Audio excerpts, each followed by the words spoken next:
A Fisher's mom is urging other parents to fight back to make sure their children with special needs get the services they need in school. Erin Dagg filed a formal complaint against Hamilton Southeastern schools to get her son back in school.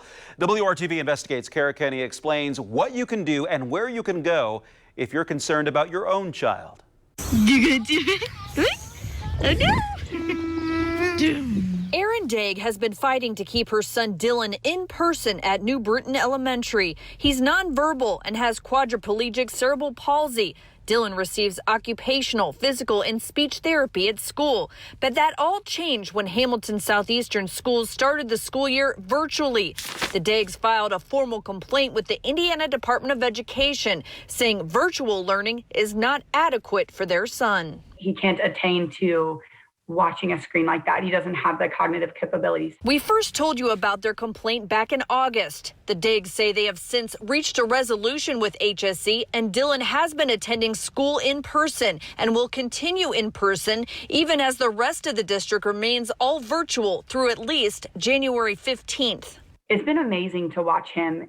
It's so important for him to be in person because he requires very specific supports that aren't available to be done virtually. Go Dylan! Dylan participates in a life skills program along with a teacher, aides, and half a dozen other students. He doesn't have friends in the neighborhood. Nobody comes and knocks on our door for Dylan to play because he can't talk and he doesn't have those relationships. So his relationships and his supports are at school. Do you think this would have happened had you not filed the formal complaint?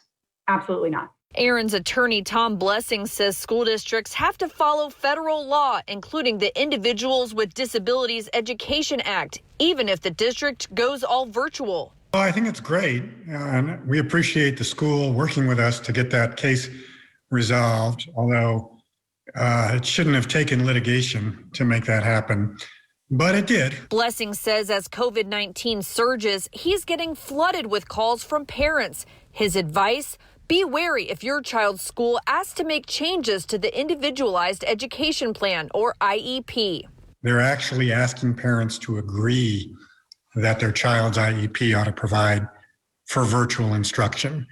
And my advice to parents is don't do that. Don't agree to change anything. Consult with someone before you do that, because that IEP is really your best protection. You can reach out to InSource, the Arc of Indiana, Indiana Disability Rights, or the Joseph Millet Foundation. We reached out to HSE, who told us in the event virtual services and/or therapies are not feasible or are unavailable, compensatory services and/or therapies will be considered by the case conference committee.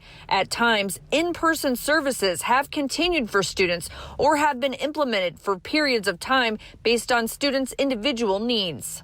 It's been amazing to watch him. Erin knows how hard it is to work and help her other kids with virtual learning, and she encourages parents to advocate for their kids, especially ones that can't advocate for themselves. And we have a responsibility with these kids to speak up and make sure that they are seen and heard and cared for in an equal way.